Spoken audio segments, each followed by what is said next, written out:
গত ভিডিওতে দেখছিলেন আমরা বার্মিস মার্কেটে গেছিলাম কক্সবাজারের। তো ওইখান থেকে মার্কেট কইরা আইতে আইতে কিন্তু রাত হচ্ছে 9:30 বাজে গেছিল। তারপরে বাসায় আসার পরেই তাড়াহুড়া করে আমরা রান্না বাড়া শুরু করে দিলাম। এখানে কাইফের বাবা আমারে অনেক হেল্প করছে। তো যাওয়ার আগে কিন্তু মাংসটা হচ্ছে আমি বাইর করে রেখে গেছিলাম, আর 3-4 ঘন্টায় মাংসটা হচ্ছে খুলে গেছিল, প্লাস মশলাটাও খুলে গেছিল।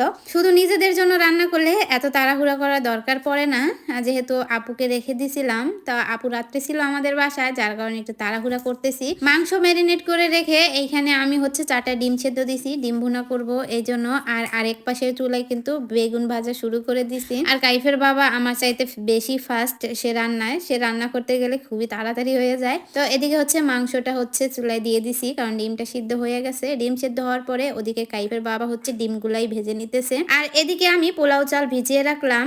সবসময় আমি এই কাজটা করি, রান্না করার 30 মিনিট আগে পোলাও চাল ভিজিয়ে রাখলে রান্না করলে কিন্তু ভাতটা অনেক ঝরঝরে হয়। এদিকে এখন হচ্ছে ডিমটা হচ্ছে ভুনা করে নিব, এই জন্য কাইফের বাবা সবকিছু দিয়ে দিতেছে। আর অনেকেই জানেন আপু ভাইয়েরা, কাইফের বাবা কিন্তু আমার চাইতে অনেক ভালো রান্না করতে পারে। তো এইখানে হচ্ছে মাংসটা এখন কষিয়ে নিতেছি। মাংস কষানোর পরে হচ্ছে প্রেসারে দিয়ে দিছিলাম, আর প্রেসারে 3টা সিটিতে কিন্তু মাংসটা সিদ্ধ হয়ে গেছিল। দেখেন গাইস, মাংসের কালারটা কি হয়েছে না, এক্সেস চমলক্ষ। যে জিনিস দেখতে সুন্দর, হ্যাঁ কিন্তু খাইতেও জম্মের মজা। তো এইখানে হচ্ছে ডিমের মশলাটা কষাইয়া শখের বাটা পানি দিয়ে দিছে, এখন ডিমগুলা দিয়ে দিতে আছে। আর এইদিকে এখন আমি পোলাও চালগুলারে বাজে নিব।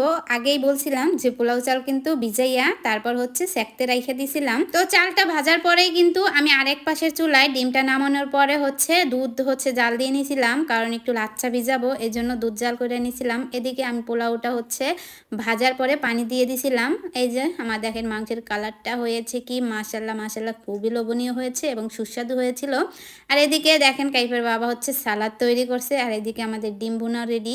এদিকে হচ্ছে বেগুন ভাজা, লাচ্ছা। যদিও রান্নাটা শুরু করছিলাম রাত 9:30টায়, আর রান্না শেষ হইতে হইতে কিন্তু রাত 10:30 বাজে গেছিল।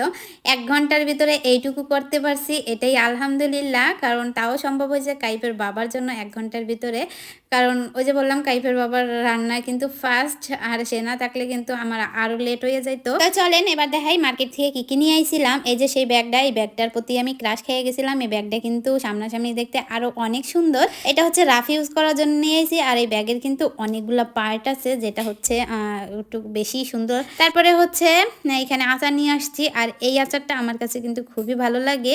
হচ্ছে বড়ইর আচার, ঝাল ঝাল মিষ্টি মিষ্টি টকটক, আমার কাছে খুবই ভালো লাগে। এটা কিন্তু অতিরিক্ত ঝাল, যারা ঝাল প্রেমী আছেন তারা এই আচারটা আমার মতো অনেক বেশি পছন্দ করেন। তারপরে এই তো এখানে হচ্ছে চকলেট আনছি, এটা হচ্ছে ওটসের চকলেট। এর আগেও কিন্তু 2-3 বার এই চকলেটটা আনছি, যেহেতু ডায়েটে থাকি বলে মাঝে মধ্যে মিষ্টি খাইতে ইচ্ছা করে, তো এই ওটসের চকলেটটা কিন্তু আমার খুবই ভালো লাগে।